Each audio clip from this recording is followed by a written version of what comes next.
tulibarikiwa depuis vendredi. Cette semaine, nous avons été bénis depuis le vendredi. Na tuko na lishwa na mtoto wa nyumba. Nous sommes en train d'être nourris par l'enfant de la maison. Kabla tusikie neno la Mungu tutaenda kusimama sie wote. Avant d'écouter la parole de Dieu, nous allons tous nous lever. Tawasi tena tutasimama. Je nous prie encore de nous lever. Tutaenda kuombea roho zetu. Nous allons prier pour nos cœurs. Tutaenda kuomba Mungu azungumze nasi tena asubuhi ya leo. Nous allons demander à Dieu de nous parler encore ce matin. Kama Mungu alipenda ukue mpresence yako asubuhi ya leo. Si Dieu a voulu à ce que tu sois dans sa présence ce matin. Kuko kitu mpya alikuandalia. Donc il y a quelque chose de prévu de Ndio maana utaenda kuombea roho yako. C'est pourquoi tu vas prier pour ton cœur. Ombe Mungu azungumze na wewe tena asubuhi ya leo. Tu vas demander à Dieu de te parler encore ce matin. Tuombe katika jina la Yesu Kristo. Au nom de Jésus. Mfalme wa amani, tunasema tena asante. Tunaacha hii wakati mikono yako mfalme. Tunaomba uzungumze nasi.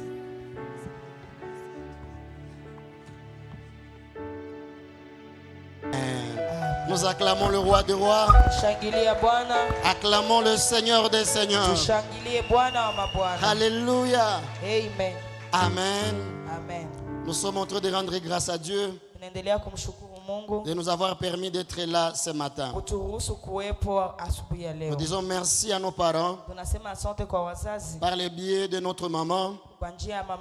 Nous disons merci à nos parents pour la confiance qu'ils nous ont donnée.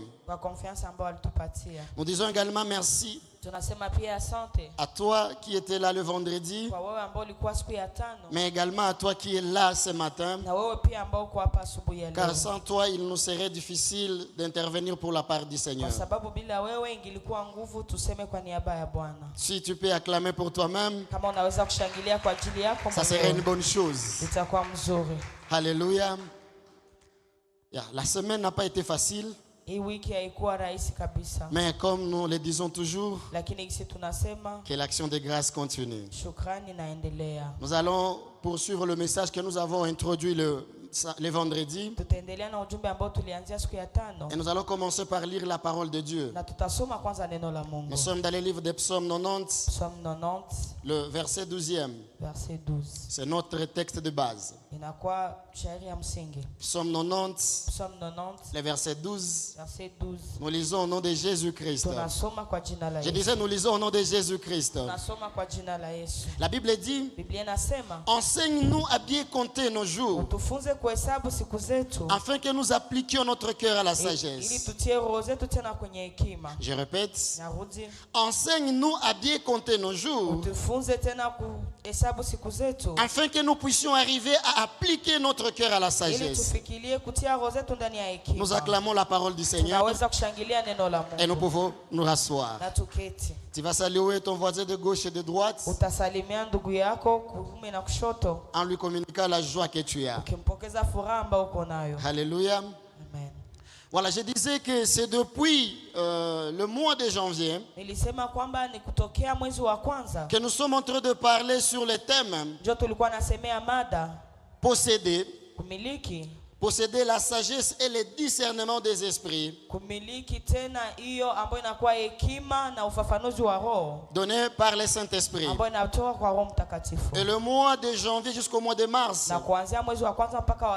on nous a défini c'est quoi la sagesse. Il était question de comprendre qu'est-ce que la sagesse réellement. Et nous avons eu les explications à long et à large. Et je pense que nous étions abondamment bénis par rapport à cela. À partir du mois d'avril jusqu'au mois de juin, il était question de parler sur l'importance ainsi que le bénéfice lié au fait de posséder la sagesse et le discernement des esprits. Là encore, on nous a donné plusieurs bénéfices. Des hommes de Dieu ont eu à passer par ici afin de nous donner chaque jour le bénéfice lié au fait de posséder la sagesse et le discernement. Et le troisième trimestre qui a commencé depuis le mois depuis le premier de ce mois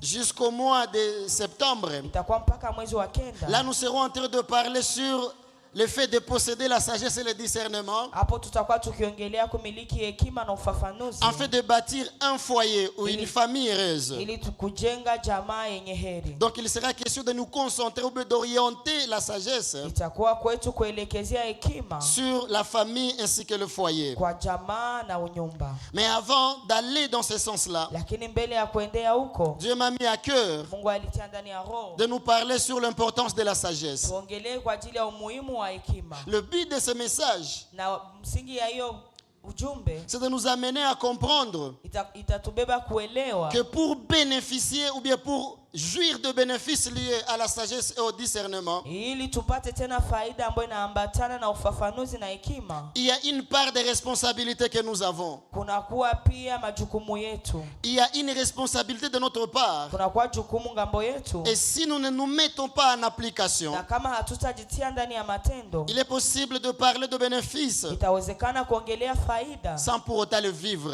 bila kuishi. Et le vendredi, en introduisant, Na siku ya tano kwa kuingilia, nous sommes partis par la définition de la sagesse. tuliendelea tena kuongelea juu ya Il hekima. y a une définition qui nous a plus attirés. Kuna mafasirio ambayo ilitubeba, Où nous avons parlé de la sagesse ambayo tulisemea juu ya hekima comme cette capacité kama vile nguvu pour un enfant de Dieu, kwa mtoto wa pour un Mungu, chrétien, kwa Mkristo à s'adapter à une situation donnée, kuingia tena ndani ya jambo ambayo inafika, mais selon les orientations divines. lakini kufatana na mwelekezo wa Mungu. Nous avons dit aussi Tulisemea pia que la sagesse, ya kwamba c'est hekima aussi cette capacité inakuwa tena hiyo nguvu pour un enfant de Dieu kwa mtoto wa Mungu à choisir de moyens d'action ya kuchagua hali ya matendo en fonction des circonstances qui se présentent. kufatana na majira ambayo inaonekana. Ce qui veut dire Hii ambayo nataka kusema que la sagesse, ya kwamba hekima ce n'est pas une étape à franchir. haiko fasi ya kufikia. Nous ne pouvons pas dire Hatuwezi sema que pendant une année, ya kwamba ndani ya nous mwaka avons parlé de la sagesse tuliongelea hekima et nous avons eu la na sagesse. tumepewa hekima, Avançons pour autre chose. tuendelee juu ya mambo mengine. Non, non, cette explication, mais cette définition Hiyo mafasirio nous amène à comprendre inatubeba que kuelewa la ya sagesse, kwamba hekima c'est la vie de tous les jours. ni maisha ya kila siku.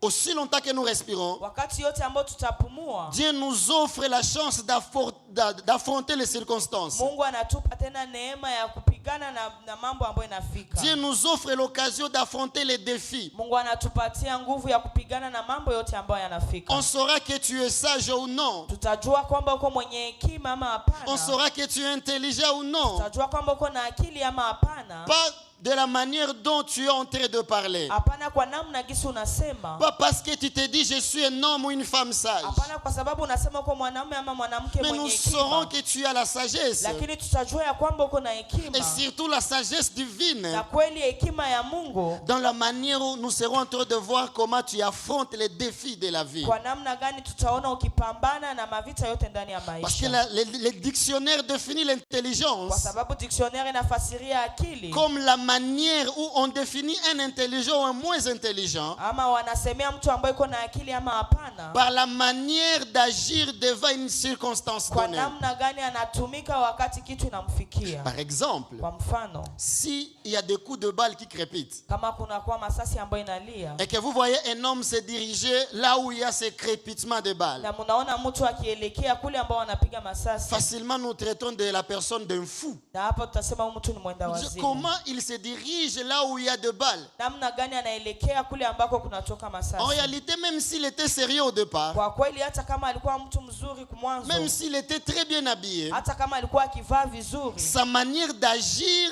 nous ramène à définir s'il est intelligent ou non. namna yake ya matendo inatubeba kujua kwamba iko na akili ama hapana. Et la sagesse divine comme étant une intelligence divine Na hekima kama vile hekima ya Mungu kama vile kuwa akili ya umungu nous permet nous de savoir si tu es réellement enfant de Dieu inatusaidia sisi kujua kwamba wewe ni kweli mwana wa Mungu ou tu ne fais que le dire mais tu ne l'es pas en réalité. ama unaisema tu lakini kwa kweli wewe hauko mwana wa Je le Mungu. répète et je dis que la sagesse ce n'est pas une étape à franchir. Narudilia tena kusema kwamba hekima iko hatua ya C'est kufikia. un mode de vie à adopter. Inakuwa namna ya kuishi. Je peux me permettre de dire que nous cesserons d'être sages lorsque nous allons entrer dans le repos éternel. Mimi naweza kusema tutaisha kukua na hekima wakati tutaingia ndani ya mapumziko ya milele. Comme notre bien-aimé nous a précédés. Kama vile ndugu yetu alienda mbele yetu. Maintenant, il est difficile de dire qu'il est encore sage ou non. Hapa hatuwezi weza tena kusema kama anakuwa na hekima ama hapana. Parce qu'il ne pose aucune action. Kwa sababu afanye tendo lolote. Même si nous allons au-dessus de la tombe et nous sautons dessus. Hata tunaenda juu ya kaburi na tunasimama. Il ne va pas réagir. Hatafanya kitu. Donc la sagesse. Ni kusema hekima. Ou alors le moment d'appliquer la sagesse. Ama wakati ya kutumikia hekima. C'est le moment où nous sommes encore en vie. Ni wakati ambao tukiwa bado hai. Alléluia. Amen. Mais nous avons vu un constat amer dans l'église. Lakini tuliona jambo yenye kuleta shida sana ndani ya kanisa. Où les gens se contentent de recevoir les choses de Dieu. Ambao watu wanafurahikia tu kupewa vitu vya Mungu. Et ils pensent que c'est la fin. Na wanawaza kwamba ni mwisho. Et le vendredi nous avons dit à l'église. Na siku ya tano tuliambia kanisa. Le plus important dans la vie chrétienne. Ya muhimu sana ndani ya maisha ya Mungu. Ce n'est pas seulement le fait de recevoir. Sio tu kupokea. Mais c'est de savoir pourquoi on a reçu. Lakini ni kujua kwa nini tulipokea. Et mettre en application ce que l'on a reçu. Na kutia ndani ya matendo ile ambayo tulipokea. Et nous sommes allés par plusieurs exemples. Na tukaenda kwa mifano mingi. Notamment par l'exemple des talents. Kwa mifano wa talanta. Où nous avons vu cet homme qui était riche. Hapa ambapo tuliona mtu ambaye alikuwa tajiri. Et qui voulait voyager. Na alitaka kusafiri. Et lorsqu'il voulait voyager. Na wakati alitaka kusafiri. Il s'est décidé lui-même. Akaamua yeye mwenyewe. De donner. Kupana. De donner ses biens à ses serviteurs. Kupana mali kwa watumishi wake. Il n'a pas demandé conseil. Hakuuliza hata mtu. Et ce qui est grave. Na ile ambayo inakuwa kubwa. Dans le livre de Matthieu. Ndani ya kitabu ya Mathayo. On ne nous dit pas s'il a réuni d'abord ses serviteurs pour leur demander l'opinion. Hawatuambie kwamba aliwakusanyisha ili awaulize kwanza. Il n'a pas demandé l'avis à ses serviteurs. Hakuwauliza kama wanataka nini watumishi wake. Selon Matthieu. Lakini kufuatana na Mathayo. Il s'est juste réveillé. Alilamuka tu. Et il a décidé de donner à chacun selon sa capacité. Na akaamua kumpatia kila mtu kufuatana na nguvu yake. J'aimerais dire à une personne. Nilitaka kumwambia mtu. Dieu ne t'a pas demandé la vie pour te donner ce qu'il t'a donné. Mungu akukuuliza jua kupatia kitu ambacho Dieu n'a pas demandé ton avis pour que tu naisses dans cette famille où tu es né. Mungu akukuuliza juu uzaliwe ndani ya ile jamaa ambayo uko ndani. Dieu dans son propre chef. Mungu ndani mwake mwenyewe. Il s'est dit Salomon, tu vas naître dans la famille Kamango. Alisema Joana utazaliwa mfamika nyingine. Peu importe ce que la famille est. Haijalishi kama jamaa inakuwa jamaa gani. Moi Dieu. Mimi Mungu. Je connais la capacité que j'ai placée en toi. Mimi najua uwezo ambao nilitia ndani mwako. Voilà pourquoi ce n'est pas un fait d'hasard. C'est pourquoi je t'ai placé dans cette famille. Alléluia. La beauté que Dieu t'a donnée. L'intelligence que Dieu t'a donnée. La voix que Dieu t'a donnée. Les biens même que Dieu t'a donnés. Ce n'est pas un fait d'hasard. Premièrement, il savait que tu en as la capacité. Et de deux, il y a un travail qu'il veut faire au travers de toi. Tout ce que nous avons autour de nous ne sont que des provisions en fait d'atteindre une mission donnée. Papa aime toujours nous dire que l'on donne la provision qu'à la personne qui a une vision. Et lorsque tu te retrouves en possession d'une provision, il est important de connaître la vision que Dieu t'a donnée. Et ne t'arrête pas au fait de donner. De connaître plutôt, mais va jusqu'à appliquer ou à exercer ce à quoi Dieu t'a appelé à faire. Cet homme qui a écrit Psaume 92 verset 12, il est en train de méditer sur sa vie. Il est en train de méditer sur sa vie. À un moment donné, il fait un constat. Il se rend compte qu'il n'est pas éternel. Il ne vivra pas éternellement sur la terre. Ses jours sont comptés sur la terre. Et il s'est dit, comme je ne suis pas éternel, j'ai un travail à faire. Mais apparemment, cet homme a reçu quelque chose. Il a reçu la sagesse de Dieu. Et c'est en méditant qu'il comprend la raison même de cette sagesse qu'il a reçue. Et il conclut en disant, oh Seigneur, enseigne-nous à bien compter nos jours. Pas seulement pour les compter, mais pour que nous puissions appliquer notre cœur à la sagesse.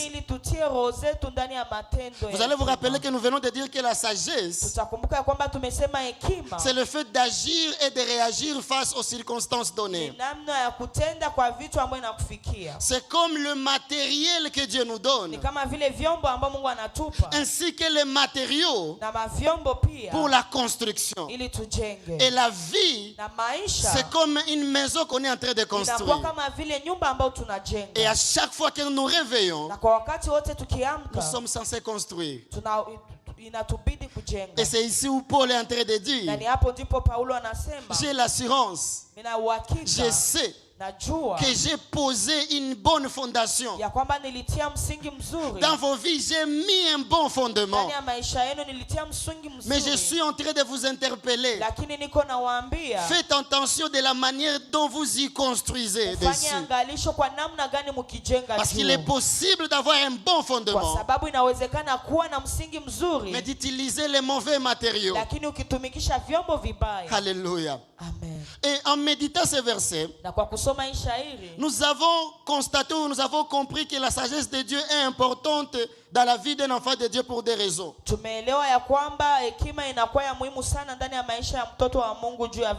Et la première des raisons, nous avons dit que la sagesse nous permet à capitaliser notre temps. Comme on n'a pas assez de temps, comme on n'est pas éternel, ce qui veut dire que nous devons gagner ce temps-là. Et c'est pourquoi la Bible dit, rachetez le temps. Rachetez le temps. Car les jours sont mauvais. Rachetez le temps, bien-aimé. J'aimerais dire à une personne, tu n'es pas éternel. Un jour, il y aura la fin. Un jour, et chante en disant, même si Jésus ne vient pas si tôt, parce que nous devons comprendre qu'il vient bientôt. Même s'il semblait traîner, mais il y a la mort qui est là. Et la venue de Jésus et la mort reste un mystère pour nous. Personne ne sait ni le jour, personne ne sait ni l'heure. Voilà pourquoi nous devons racheter le temps. Et la Bible souligne en disant, non seulement, ne rachète seulement le temps parce que tu vis encore, mais rachète le temps parce que les jours sont mauvais. Les jours ne travaillent pas à ma faveur. Le diable fait tout pour que les circonstances deviennent un défi pour moi. Il faut juste vivre à Goma pour comprendre que les jours sont très mauvais. Si on vous expliquait les circonstances dans lesquelles notre frère est parti, vous allez comprendre que les jours sont mauvais. Quand tu médites ce que nous traversons dans la ville de Goma depuis janvier jusqu'à aujourd'hui, tu n'as pas besoin d'un enseignant, tu comprendras que les jours sont mauvais.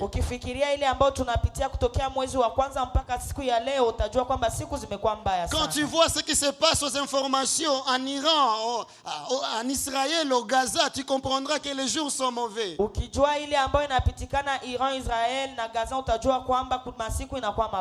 Bien aimé, les jours sont mauvais. Rachetons le temps. Et ma question est de savoir comment tu gères ton temps. Qu'est-ce que tu fais pour gagner ton temps? Dans quoi tu investis ton temps? Alléluia. La deuxième des choses, et c'est le message de ce matin, lorsque nous voyons la vie où ce verset de Psaume 90, verset 12, nous comprenons aussi que la sagesse est très capitale, parce qu'elle nous permet de poser des actes raisonnables.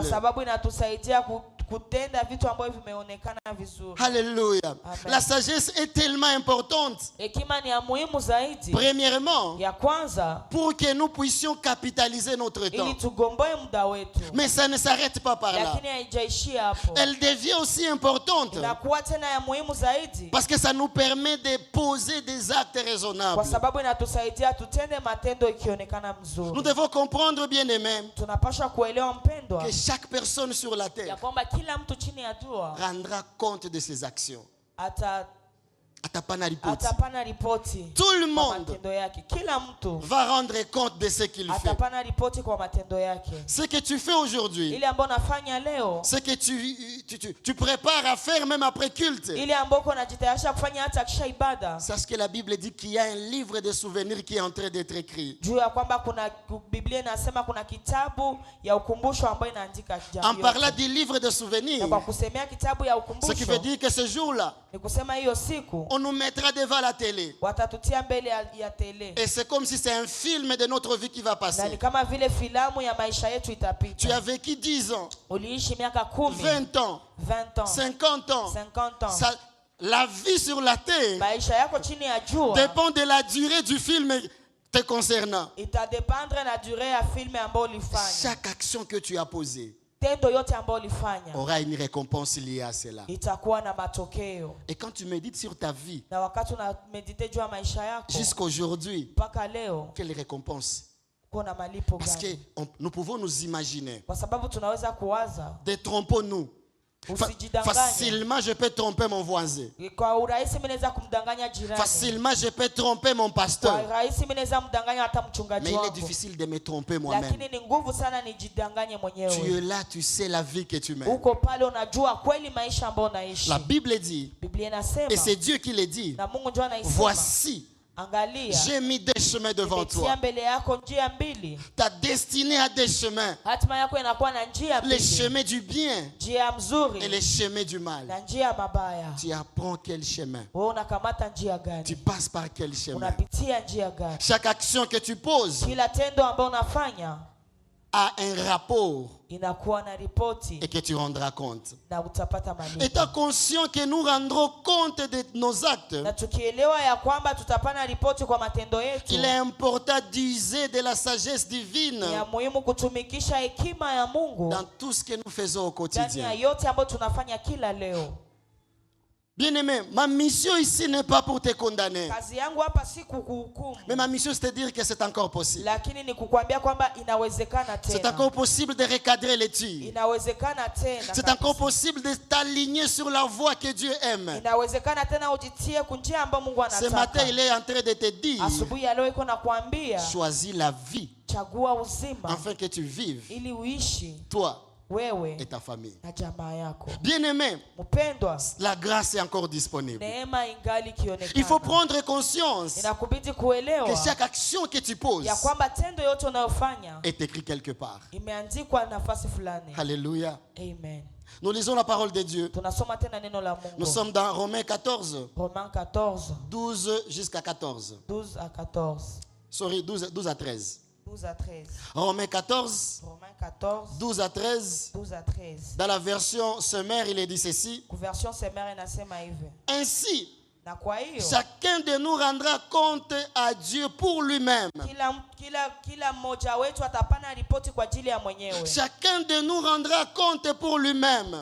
Kila mmoja wetu atapana ripoti kwa ajili yake mwenyewe. Cessons donc de nous condamner les uns les Na autres. tuache tena kujihukumu sisi kwa sisi. Prenons plutôt la décision Na tukamate tena uamuzi de ne rien mettre en travers du chemin d'un frère qui puisse le faire trébucher ou le faire tomber. tusitie kitu kunjia mwingine ili simwangushe. Ici, la Bible est en train de nous montrer Hapa Biblia iko natuambia que chacun de nous ya kwamba kila mmoja wetu va rendre compte. atapana ripoti. Et comme chacun de nous doit rendre Na compte, kisi kila mtu atapana ripoti, ne posons pas des actes tusifanye matendo dont l'objectif est de faire tomber ton voisin. ambao objectif inakuwa kumwangusha ndugu yako. Bien-aimé dans le Seigneur, Upendwa katika quels Kristo, sont les actes que tu poses? ni matendo gani unafanya? Comment tu gères ton temps? Namna gani unagomboa muda Et wako? quelles sont les actions que tu Na poses? ni matendo gani ambayo unafanya? Tu es là, Ce qui te fait la joie, na ile ambayo inakupatia furaha, c'est seulement lorsque tu as trouvé de quoi accuser ton ni voisin. wakati umeona kuna kitu ya kumchongea mwenzako.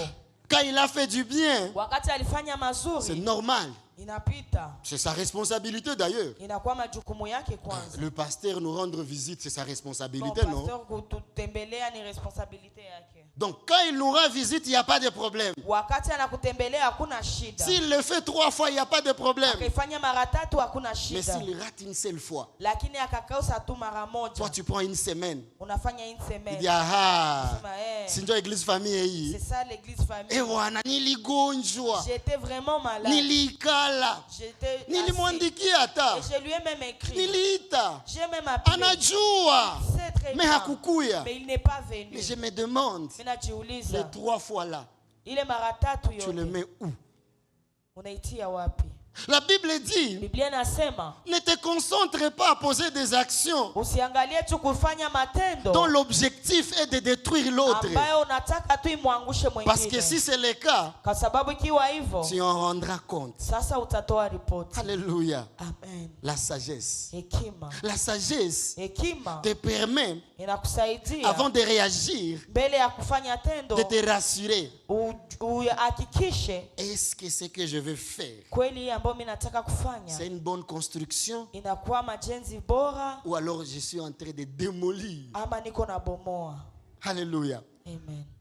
Le but de ce message, Na biti ya hii ujumbe c'est de te faire comprendre ni qu'il est kukuelewesha important de vivre les bénéfices de la sagesse. ya kwamba ni ya muhimu uishi faida ya hekima. Mais tu le vivras si et seulement si Lakini utaishi tu tu poses des actes raisonnables. kama unafanya matendo mazuri. Et cela pas pour le bien de ton Na voisin. hapa haiko juu ya mwenzako. Vous savez, lorsque vous faites du bien au voisin, Unajua wakati unamfanyizia mema mwenzako, l'image qu'il y a en tête, picha ambayo anakuwa nayo ndani ya c'est kichwa comme si l'on est en train de l'aider. ni kama vile wanamsaidia. Singeli mupe les $5. Si je ne lui avais pas donné ces $5, Angeliishi. il n'allait pas vivre. Ananifanyia hivi. Il m'a fait Na mimi seulement ça, namuweka. alors que je lui donne C'est tout. comme si Ni kama vile on est en train d'aider la personne. uko namsaidia mtu. Bien aimé, Mpendwa, c'est pour ton bien si tu le fais. ni juu yako ndio unaifanya. Alléluia. Amen. Tu ne le fais pas pour lui. Hauifanyi Parce que juu même yake. si tu ne le fais pas, Kwa sababu hata kama si hauifanyi, Dieu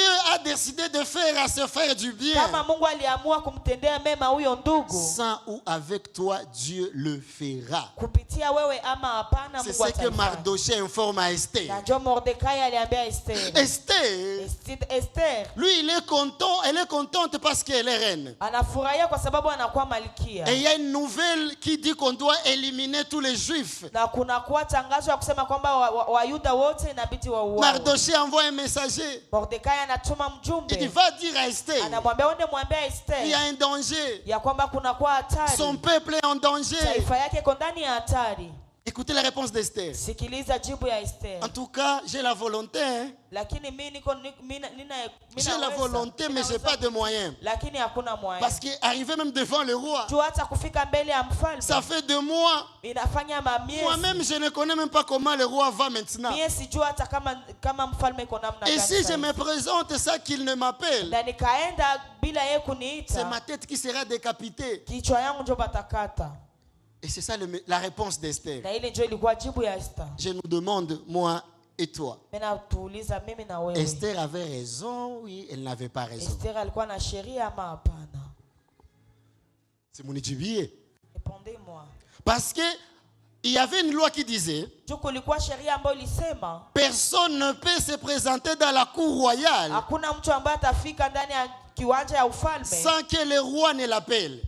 kama mfalme hajamuita. Et si tu oses venir, Na ukipima si le roi ne dit un mot, kama mfalme aseme c'est neno, comme s'il a tout dit, ni kama vile amesema yote, qu'on décapite la tête. wakukate kichwa. Et on a dit même à la reine, Na wakamwambia hata tu malkia, te présenteras que lorsque le roi aura besoin de toi. utaenda tu pale wakati mfalme atakuita. Esther venait de faire 2 mois Esther alikuwa alifanya miezi sans voir son mari. bila kumuona mume wake. En tout cas, le mariage des rois, c'est compliqué. Hein? Mariage ya barua inakuwa compliqué. Des fois, les filles aiment dire je vais me marier à X et à Y. Wanawake wanapenda kusema napenda kuolewa na mtu À un moment fulani. donné, il y a des personnes qui sont difficilement mariables. Lakini kuna kwa watu ambao inakuwa vigumu sana kuolewa nao. Je ne vais pas donner d'exemple parce que nipige biko humo. Sitapana exemple juu wanaweza nipiga biko humo. Amen. Amen. Il y a des professions.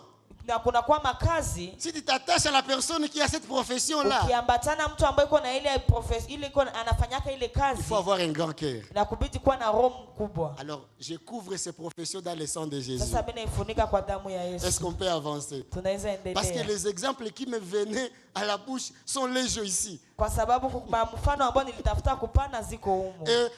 On pouvait dire, vieux, on a tout arrivé ici à tout. Na wangesema tu es en train d'abîmer les choses. Mais Esther explique pourquoi il ne peut pas intervenir dans cette histoire. Lakini Esther anaeleza kwa nini hawezi kufanya kitu. Mais écoutez la réaction de son oncle. Sikiliza jibu ya mjomba. Il renvoie le messager. Anatuma mjumbe. Il dit, va dire à Esther. Anasema wende mwambie Esther. Ne lui dis pas avec tendresse. Usimwambie kwa na tendresse. Utilise la tonalité dont je te donne. Ça c'est moi. Hali yenyewe niko nasemea. Va dire à Esther. Wende umwambie Esther. Elle doit savoir inabidi ajue que peut-être ya kwamba saa zingine c'est pour des moments comme celui-ci kwa wakati kama hii qu'elle a été placée là-bas. ndio maana alitiliwa hapo. Esther, la loi bloque la chose. Sheria inafunga. Il ne peut rien faire. Hawezi kufanya kitu. Comme toi et moi. Kama vile mimi na wewe. La logique bloque tout. Sheria ama logique inafunga yote. La logique ne te permet pas de réagir. Logique haikupermettre kufanya kitu. La réalité de la vie ne te permet pas de faire quoi que ce soit. Haikusaidie kufanya kitu. Mais l'ordre vient. Lakini uamuzi nakuja. Et on dit à Esther, wanamwambia Esther, si tu ne le fais pas, kama hauifanye, Dieu trouvera quelqu'un d'autre pour le faire. Mungu atatafuta mwingine wa kuifanya. Et malheur à toi parce que toi tu vas périr. Na ole kwako kwa sababu hata wewe utaangamia. En d'autres termes, kwa msemo mwingine, Esther, tu n'as pas de choix. Hauna chaguo. Bien que tu aies de bonnes raisons, hata kama uko na raison, bien que tes explications sont recevables, fondées, hata valables, kama maelezo yako inakuwa ya mzuri, mais il y a urgence. lakini kuna kwa urgence. J'aimerais dire à une personne, ningetaka kumwambia mtu, il y a urgence. kuna kwa urgence. Ta vie a besoin d'être réajustée. Maisha yako inabidi tengenezwe tena. Il y a urgence d'appliquer la sagesse dans ta vie. Alors ne passe pas ton temps à détruire ton voisin. Esther qui pensait qu'il est en train d'aider ses frères, elle a compris enfin que c'est pour son bien que ses frères soient sauvés. Et même dans l'apport de la solution d'Esther, elle avait besoin de ses frères qu'elle voulait rejeter. Parce qu'elle a dit, j'entrerai en jeûne. Faites aussi de même. En d'autres termes, je veux le faire pour vous aider. Mais aussi, aidez-moi à vous aider. Dans une église famille, j'aide mon voisin pour que lui aussi m'aide à l'aider. Je lui donne la nourriture aujourd'hui pour qu'il vive, afin que demain, lorsque je vais manquer, lui aussi va me donner un retour. Chez nous, il y a un adage qui dit, c'est le chevron, le petit de la vache. C'est ça? Ou bien de la chèvre, c'est ça le chevron. Bon, ok. Le petit de la vache. Ah, c'est le veau. Voilà, parce que le français est compliqué. Un veau tête le lait de sa maman quand il est encore petit. Kitoto ya ngombe inanyonya maziwa mama yake wakati inakuwa mtoto. Mais quand la maman est âgée, lakini wakati mama anakuwa na miaka mingi, c'est autour de la maman de téter le lait du veau. Inakuwa kwa wakati sasa ya mama kunyonya maziwa ya mtoto. Ça veut tout simplement dire, nataka kusema hivi, maman, mama, quand tu encadres ton enfant, wakati uko na mchunga mtoto wako, tu te prépares, tu investis pour ton propre encadrement. Enfin, lorsqu'on est en train de t'encadrer, tu dois te rappeler qu'à un moment donné, toi aussi, tu dois encadrer. Et c'est ça l'église famille. Je te soutiens pour qu'en retour, tu me soutiens. Enfin, nous nous soutenons afin d'avancer. Alléluia. Voilà pourquoi Paul dit aux Romains, ne prenez plutôt des décisions. Prenez plutôt des décisions de ne rien mettre au travers le chemin de ton voisin. Les choses qui vont le pousser à tomber. Comment toi tu fais chaque jour?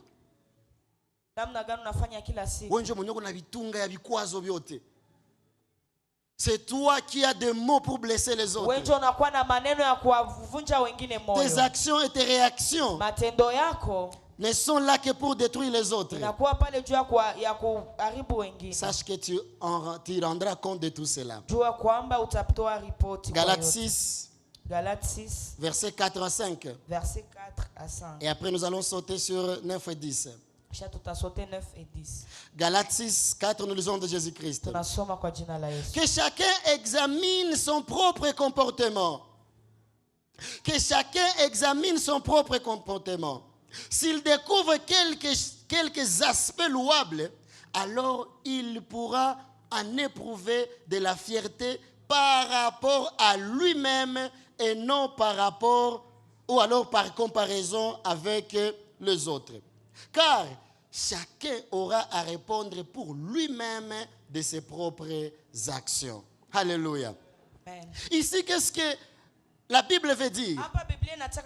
Lorsque tu te retrouves en train de poser des actes qui sont louables, sois fier. Sois fier de toi-même. C'est ce que la Bible dit. Seigneur, je te dis merci parce qu'aujourd'hui j'ai aidé une personne en cours de route. C'est pour moi-même. Et d'ailleurs c'est dans les secrets. Seigneur, je te dis merci. Moi aussi j'ai donné ma contribution pour l'achat partiel. Seigneur, je te dis merci. Moi aussi j'ai jeûné pendant une journée. Seigneur, je te dis merci parce que je fais ceci ou cela de bien. Mais celui qui écrit souligne en disant, ne le fais pas dans le but de te comparer aux autres. Mais vous voyez ce qui se passe ici.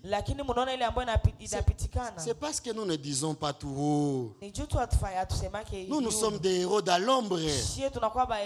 Sans nous, ça ne peut pas se faire. Le pasteur vit grâce à nous. L'église tient parce que nous sommes là. 5 dit, si tu fais cela, mets en tête que chacun doit rendre compte. Alléluia. Allons verset 9 jusqu'à 10. Faisons les biens sans nous laisser gagner par le découragement. Faisons le bien sans nous laisser gagner par le découragement. Car si nous ne relâchons point nos efforts, nous récolterons au bon moment.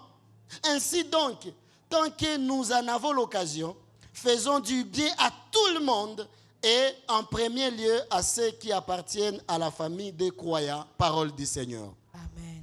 Certes qu'en faisant ce travail-là, il peut arriver que les gens ne reconnaissent même pas ce que tu fais. Il peut arriver que les gens méprisent même ce que tu poses comme action. Mais si tu es sûr et tu es convaincu que tu le fais pour Dieu et dans le bon sens, la Bible nous recommande de le faire sans nous laisser décourager. Parce qu'un jour, nous allons récolter. Alléluia. Amen. Je voulais parler avant de citer des caractéristiques de la sagesse. Mais avant que nous puissions parler des caractéristiques de la sagesse divine, il faut savoir que celui qui n'est pas conduit par la sagesse divine, il est automatiquement conduit par la sagesse du monde. La Bible appelle cette sagesse la sagesse charnelle, terrestre et diabolique. Au début de cette année, Moi, je pensais qu'il existait 3 formes de sagesse. Je pensais qu'il y avait la sagesse de Dieu. Il y avait la sagesse des hommes qu'on appelle charnels. Et qu'il y avait la sagesse diabolique ou des démons ou je ne sais pas, des mauvais esprits. Mais Jacques 3 ne me dit pas ça. Jacques 3 me dit qu'il n'y a que 2. Et soit on est dans l'une, soit on est dans l'autre. Jacques 3 me dit que la sagesse charnelle, c'est ça la sagesse terrestre. Et c'est ça même la sagesse diabolique. À l'opposé de celle-ci, il y a ce que nous appelons la sagesse divine, que la Bible répète en plusieurs reprises la sagesse d'en haut.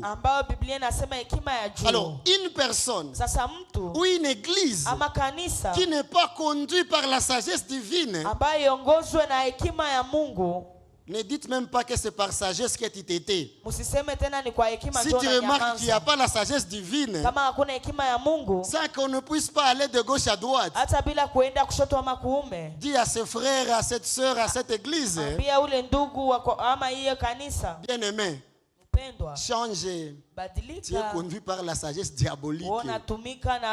Oh, haiko ya shetani ni mie tu. Oh, c'est seulement moi. Et ça inakuwa weye. Quand c'est toi, ça veut dire que c'est diabolique. Alléluia. Amen. Donc, il n'y a pas de naître à ce niveau.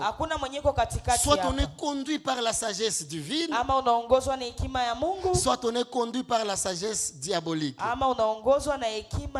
Une question encore ce matin. De quelle sagesse tu mets en application? De quelle sagesse tu t'appuies pour poser tes actions? Rapidement, je vais essayer un peu de parler des caractéristiques de la sagesse. Et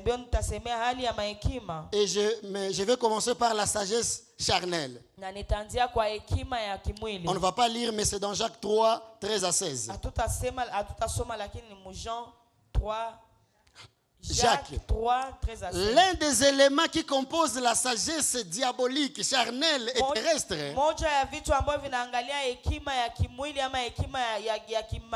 ça s'appelle la duplicité.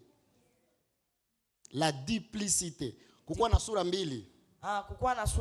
Twende tu vile. La duplicité. J'ai essayé un peu de savoir c'est quoi la duplicité.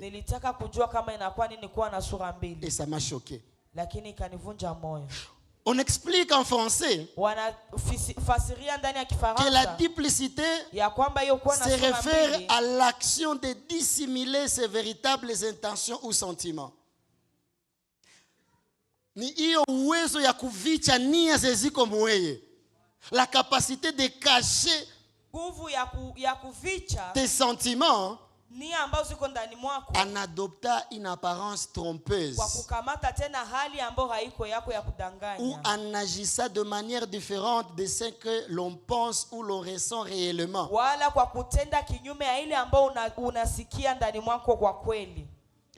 Comment détecter que tu mènes ou bien tu vis la sagesse humaine ou charnelle ou diabolique? C'est lorsqu'à chaque fois que tu veux sortir, tu as tendance à te faire passer pour quelqu'un d'autre. Quand tu es à l'église, tu es la Sainte Vierge Marie. Quand tu es à la maison, c'est Jézabel pire et simple. Dis-toi que c'est la sagesse humaine, la sagesse charnelle qui te conduit. Deuxième élément, il y a ce qu'on appelle l'hypocrisie. L'hypocrisie et la duplicité, c'est la même chose. Parce qu'ici aussi, on dit c'est le fait de déguiser son véritable caractère. Et de montrer ce que tu n'es pas ou ce que tu n'as pas. Là, on ne va pas traîner. La sagesse charnelle engendre aussi la division. Mais il y a un élément que j'ai sauté. C'est la mère. Les ailes amères. inakuwa nguvu ya mbaya. En tout cas, c'est important que j'en parle. Merci à la projection. Ni ya muhimu sana nisemee. Les ailes amères, c'est quoi? Na hiyo nguvu ya mbaya ni nini? Quand j'ai lu concernant les ailes amères, j'ai eu peur. Wakati nilisoma nilisikia woga. On explique les ailes amères. Wanaifasiria C'est le fait de poser des bonnes actions. ni namna ya kufanya kazi, ya kufanya matendo mema. Tu agis dans le bon sens Unaifanya kwa namna mzuri avec une mauvaise motivation. lakini unaifanya kwa shauku mbaya. L'intention derrière, Shauku ambayo inatoka nyuma c'est de détruire la personne kuharibu mtu ou c'est d'aller à la contre de la volonté de Dieu. wala kuenda kinyume ya mapenzi ya Cela veut Mungu. dire ceci. Ile nataka kusema nini? Quand vous me voyez, Wakati mnaniona, oh papa Salomon ni papa wa bien, Papa Salomon c'est un bon papa. anahubiriaka bien, Il prêche bien. anatumikaka mukanisa Il fait sana, l'œuvre de Dieu comme il le faut. anasaidianaka. Il y a beaucoup de choses Il qui est paraissent kuko vitu mingi naonekana agréables ya et mzuri. que tout le monde, quand tu meurs, on peut te témoigner positivement. Na kila mtu ukikufa banaweza Parce que kukushuhudia les actions vizuri. que tu as posées chaque jour, Kwa sababu matendo ambayo ulifanya kila siku apparemment tu le fais très bien avec soin. kwa kweli ulifanya vizuri zaidi. Et les gens, Na watu on dirait ils sont bénis du fait de t'avoir auprès d'eux. ni kama vile wamebarikiwa kwa namna ya wewe kuwa karibu Mais yao. malheureusement, Lakini kwa ole quand tu le fais, wakati unaifanya c'est pas pour accomplir la volonté de Dieu. haiko juu ufanye mapenzi ya Mungu.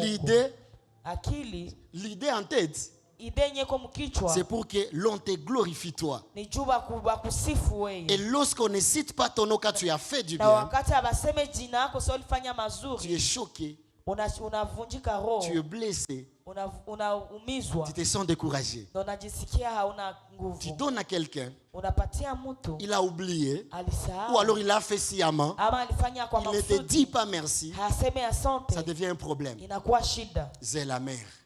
C'est la mère. C'est la mère, Na hiyo c'est la c'est mère. quand tu fais du bien, Ni wakati unafanya matendo dans mema l'idée que tu sois acclamé. juu bakupigie mikono. Si tu n'es pas acclamé, Kama upigiwe mikono, donc tu regrettes ce que tu as fait. maana unajuta na ile ambayo ulifanya Ah, moi le kanisa. dans cette église. Si wale watu walikuwa hata le dimanche walishoma, si mimi niliba invité. Même les gens qui sont venus, c'est moi qui les ai invités. Kisha na habani remarqué Ils hata. m'ont même pas remarqué. Kanisa haina shukurani. L'église qui n'a pas de remerciement. La Bible dit, Biblia inasema si c'est pour être récompensé par des hommes que kama tu le nijua fais, kulipiwa na watu ndio naifanya, alors tu as déjà ta récompense. sasa ushapata malipo. Lorsque nous faisons du bien, Wakati tunafanya mazuri, la sagesse nous demande hekima inatuuliza de rendre grâce à Dieu ya kumshukuru et de Mungu nous attendre à lui et à lui seul, na kumjichunga tu kwake, qui peut bien nous payer ambaye anaweza kutulipa et qui vizuri, ne reste avec la dette de personne. ambaye habaki na deni ya mtu. Mon temps avance vite, je vais aller vite. Wakati naenda mbio nitamaliza mbio. Il y a aussi ce que nous avons appelé des divisions. Kuna ile ambayo tunaita ugawanyo. L'homme qui est conduit par la sagesse charnelle, Mtu ambaye anaongozwa na hekima ya kimwili, il y a la division. kunakuwa Il est acteur de la division. anafanya ugawanyo. Tout ce qu'il parle, Yote ambayo ce qui sort anasema, de sa bouche, yote ambayo inatoka ndani ya kinywa c'est yake, pour diviser les amis, nijua kuwagawanya c'est watu, pour diviser le frère. nijua kugawanya wandugu. Et à côté de la division, Na pembeni ya ugawanyo il y a un esprit de dispute. kunakuwa esprit ya dispute. Il se dispute même pour des choses inutiles.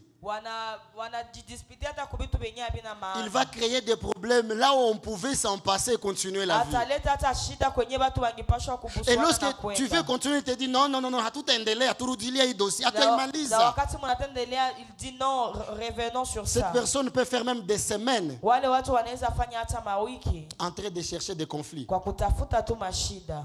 Si tu te trouves parmi ces gens-là, Kama uko miongoni mwa wale watu, ne te condamne pas. usijihukumu. C'est encore possible d'appliquer ton cœur à la sagesse divine. Inawezekana kutia roho yako ndani ya hekima ya Mungu. Il n'est pas tard pour toi. Haijakuwa mwisho kwako. Et comment tu sauras que tu vis la sagesse divine maintenant? Namna gani utajua kwamba unaishi hekima ya umungu? Premièrement, la sagesse divine Ya kwanza, hekima ya umungu est pure. inakuwa takatifu. Il y a la pureté. Kunakuwa utakatifu ndani mwake. La pureté veut tout simplement dire Na inataka kusema nini? que c'est propre, c'est saint, Ya kwamba ni sabiti, plein de compassion, inakuwa na huruma nyingi, plein d'amour. inakuwa na upendo Il y a des nyingi. choses Kuna mambo qui se retrouvent dedans ambayo inajikuta ndani mwake, et quand tu le fais, tu es à l'aise. na wakati unaifanya unajisikia uko vizuri. Alléluia. Amen. À part la pureté, Na kisha usabiti, il y a ce qu'on appelle la paix. kuna kwa ile ambao wanaita amani. Bien-aimé, lorsque tu as la sagesse de Dieu, wakati uko na hekima ya Mungu, tu as aidé quelque chose, tu as aidé quelqu'un, il n'a pas réagi. ulimsaidia mtu akufanya kitu, Tu ne te préoccupes pas de sa réaction. auangalia hata ile ambayo angepasha Tu kufanya. sens la paix en toi. Unasikia amani ndani Aussi mwako. longtemps que tu n'as pas posé cet acte, Na kama hujafanya hiyo jambo, tu es mal à l'aise. unajisikia kwa Mais vibaya. dès que tu le fais, Lakini kisha il y a kuifanya, la paix de Dieu. kuna kwa amani ya Mungu. La paix qui surpasse toutes choses. Amani ambayo iko juu ya yote. La sagesse divine Hekima ya Mungu procure la paix. inaleta La amani. sagesse divine procure la modération. Hekima ya Mungu inaleta Tu te moderation. sens que tu es modéré dans tes actions. Unajisikia uko vizuri ndani ya yote. La modération est une vertu qui conduit à la maîtrise de soi, Inakuwa kitu ambacho inakubeba ku maîtrise de soi. à la retenue.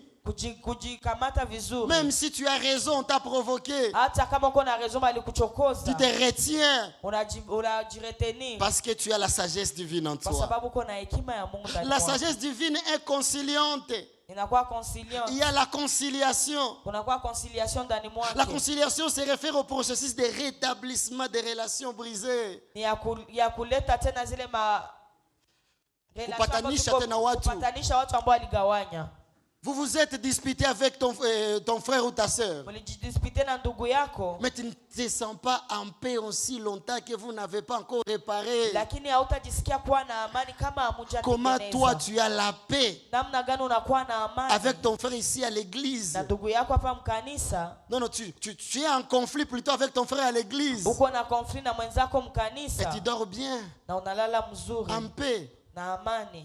Vérifie bien la sagesse que tu utilises. Angalia hekima ambayo unatumikisha. Parce que la sagesse divine Kwa sababu hekima ya Mungu cherche à tout prix le rétablissement des relations brisées. inatafutaka tena kukuleta ile mahusiano ambayo iliachana. La sagesse divine Hekima ya Mungu fait appel à la paix, inaleta amani, à la inaita amani. réconciliation Inaita tena kuambatana et au pardon. na msamaha. Vous comprenez ici Unaelewa kwamba qu'on n'est pas en train de parler de la manière d'agir, non, non, de la manière de répondre à des questions. hatuko nasemea namna ya kujibu kwa maswali. Parce que nous nous limitons seulement à la sagesse comme le fait de bien répondre aux gens. Kwa sababu tunaachia hekima kama vile namna ya kujibu watu vizuri. Mais en voyant ces caractéristiques, Lakini tukiona hii mahali, nous nous rendons compte que c'est un mode de vie de chaque jour. tutaelewa kwamba ni namna ya kuishi siku zote. La sagesse divine Hekima ya Mungu a plein de miséricorde. inakuwa na huruma nyingi. La miséricorde est une qualité divine Huruma inakuwa tena kalite ya Mungu qui se manifeste par la compassion, ambayo inaonekana tena kwa kukuwa na huruma, le pitié,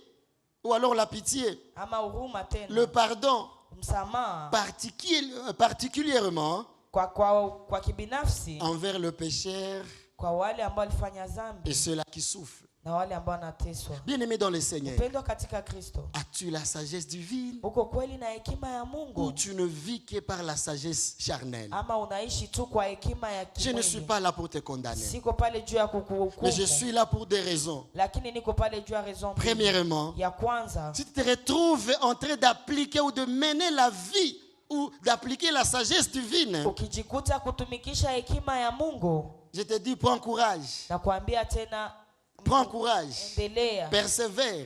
Il y a endelea, une récompense. kunakuwa malipo. Mais il est possible que tu te retrouves en train de faire la sagesse charnelle. Lakini inawezekana ujikute ndani ya hekima ya J'aimerais te kimwili. dire que tu n'es pas le premier à vivre cela. Nitaka kuambia kwamba wewe sio wa kwanza kuishi. Un jour, Paul examine sa vie Siku moja Paulo anatia ndani ya mtihani maisha yake, et il dit ceci: na anasema hivi, en moi, il y a le bien qui bouillonne en moi. ndani mwangu mnakuwa mazuri, Dans mon intérieur, ndani mwangu j'ai besoin de faire le bien. ninapenda kutenda mema, Mais à chaque fois que j'agis, lakini kwa wakati yote ce n'est nikitenda que le mal que je suis en train de na kwa faire. matendo mabaya ndio mimi Mais il finit en disant: anamaliza kwa oh, kusema, secours! Qui nisaidieni, me délivrera? nani atanikomboa? La délivrance est là ce Na matin. ukombozi iko hapa asubuhi Tu ya peux leo. incliner ta tête où tu es. Unaweza kukunja Je kichwa suis chako venu mahali te dire ambapo que la uko. délivrance est là ce Nilikuja kuambia matin. kwamba ufungulifu iko hapa Peu asubuhi ya importe ce leo. que tu vis, Haijalishi ile ambayo peu unaishi, importe le mal qui t'accable, haijalishi mabaya ambayo peu inakubana, importe le péché qui te colle,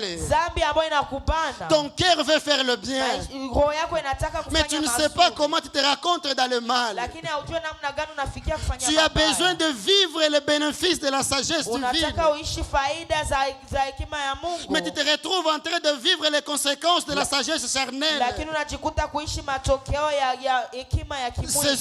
Ce matin, Asubuhi ya leo il veut que tu cries à lui. anataka ulalamike Ce message kwake. cette année, Hii ujumbe mwaka c'est pour que mzima, tu te réagisses vers le droit chemin. ili ujitengeneze tena kukua ndani ya njia Seigneur, nzuri. apprends-moi à compter mes jours, Bwana unisaidie kuhesabu afin siku que zangu, j'applique mon cœur à la ili sagesse. nitie roho yangu ndani ya hekima. Bien-aimé dans le Seigneur, Mpendwa katika c'est Kristo, encore possible. inawezekana, C'est encore possible inawezekana de vivre la sagesse divine. kuishi hekima ya Mungu. Bien-aimé dans le Seigneur, Mpendwa katika Bwana, j'aimerais dire à un serviteur de Dieu en ce nataka lieu, kumwambia mtumishi wa Mungu na mahali hapa, il est possible d'avoir la révélation de Dieu. inawezekana kupata ufunuo wa Il est Mungu, possible d'avoir les richesses de Dieu, inawezekana kuwa na mali za mais de Mungu, passer à côté par manque de sagesse. lakini kupita pembeni kwa kukosa hekima. Ne te contente pas au fait d'avoir la révélation. Furahie tu kuwa na ufunuo, Applique la sagesse ili tumikisha hekima, afin de faire la volonté de ili Dieu. ufanye tena mapenzi ya Bien-aimé Mungu. dans le Seigneur, Mpendwa katika Dieu Bwana, t'appelle à un ministère. Mungu alikuita kwa huduma. Oui, tu as un grand Kweli ministère. uko na huduma Oui, mkubwa. tu vas être grand. Kweli utakuwa mkubwa. Dieu veut t'utiliser. Mungu anataka Il a mis kukutumikisha. en toi des potentiels. Alitia ndani mwako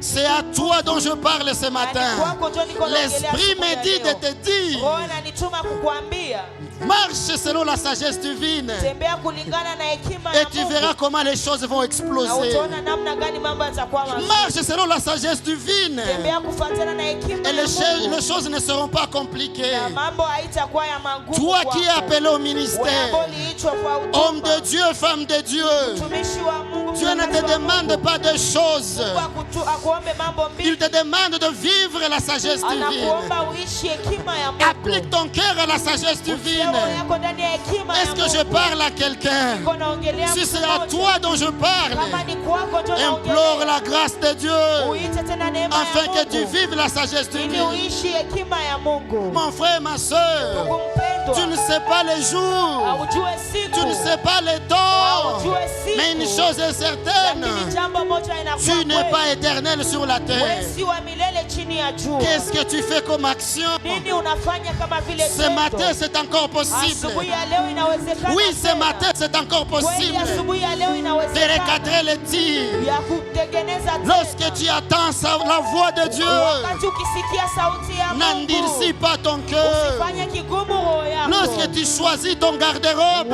Wakati unatengeneza garderobe est-ce que yako, c'est pour la sagesse divine unakuwa kwa hekima ya ou Mungu pour la sagesse ama charnelle? kwa hekima ya roho? Lorsque tu agis et Wakati réagis, unatumika unatenda, quel est l'objectif derrière ta tête? objectif inakuwa nini? Les ya kazi temps yako? nous est mauvais. Wakati iko mbaya, Les jours sont mauvais. Rachetons l'état, bien-aimé. utugomboe tena muda. Lorsque tu es en train de te quereller avec ton frère, Wakati unafarakana na mwenzako, est-ce que tu investis en ta faveur? nini ndio inakuwa kwako vizuri? Si je suis en train de te parler, Kama niko na ne garde kuongelesha, pas silence.